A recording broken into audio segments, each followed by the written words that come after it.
Hey, Brandon, what made you decide to give Adley the start today? Well, he's been working hard.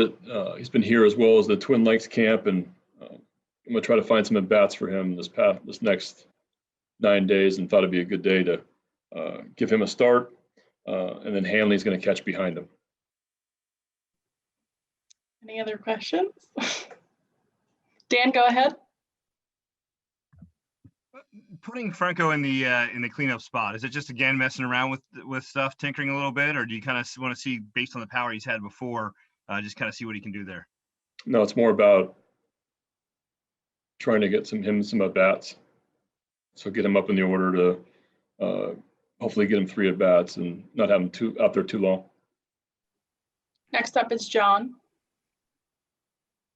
Brandon, we talked to Tyler Wells this morning. Last year, you had a couple of Rule 5 pitchers who had good camps, but for roster considerations, you guys decided pretty early on that it was going to be too tough to carry them. What makes this year's group and decision different in your mind?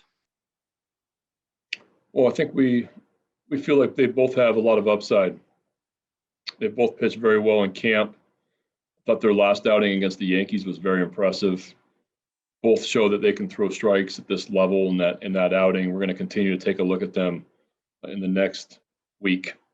But yeah, I mean, I like both their stuff. I think Tyler Wells is, he's 6'6" and throws 95, and he's got some good secondary stuff. His fastball really can get on hitters and get by hitters. I like the 4-pitch mix from Mac and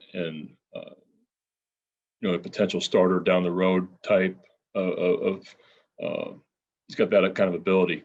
So we're going to continue to take a look at them this week, and they've been impressive so far. Rich, you're up. Hey, Brandon, with Felix, has he missed enough time now that it's now unlikely for him to go north with you guys? I don't want to rule anything out. We're going to get him on the mound tomorrow to throw a side. So we're continuing to evaluate him every day, and his elbow's feeling better every day. And tomorrow he gets on the mound for a light side, and we'll see how that goes. Next is Nathan. Brandon, you guys have Keegan Aiken listed as your starter for Thursday. Is Matt Harvey going to pitch behind him in some fashion, or is he going to be on the backfield? No, Matt will not pitch on that day. That'll be Keegan. Next is Steve Molesky. Brandon, what is your thinking right now on the 9th inning and saves? Would you like to have 1 or 2 guys handle that, or spread the wealth? I have no idea at this point. And I think in a normal situation, I'm going to be giving guys opportunity to pitch the back end of our games. And because we don't have established closers,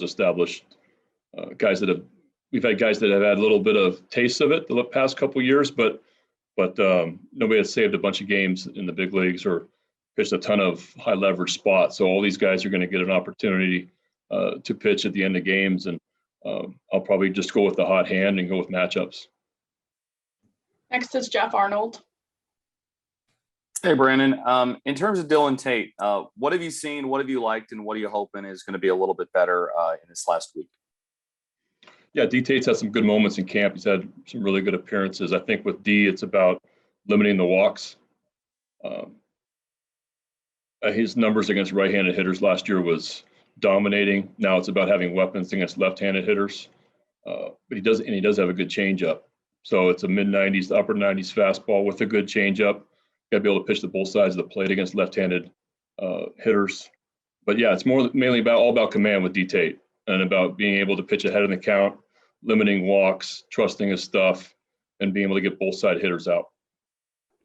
Next is Nathan.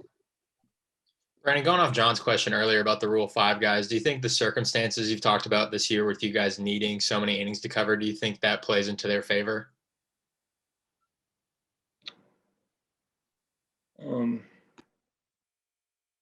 Yes and no. I mean, yes, I think it's not really much about that. It's more it's 2 guys that really like their ability, and we like the different things that they bring, and 2 guys that we're considering to keep in the organization, which means to be on our team. Next is John. Brandon, just to clarify on Matt Harvey, is he not pitching at all on Thursday? Is he moved to a different day, or what's the? With Harv, we just pushed him back a couple days. Is there anything physical? Nothing. Don't read anything into it. No, it was to. We were throwing him a lengthy side. I think it's tomorrow, and then it's just the way the rotation is kind of being put together.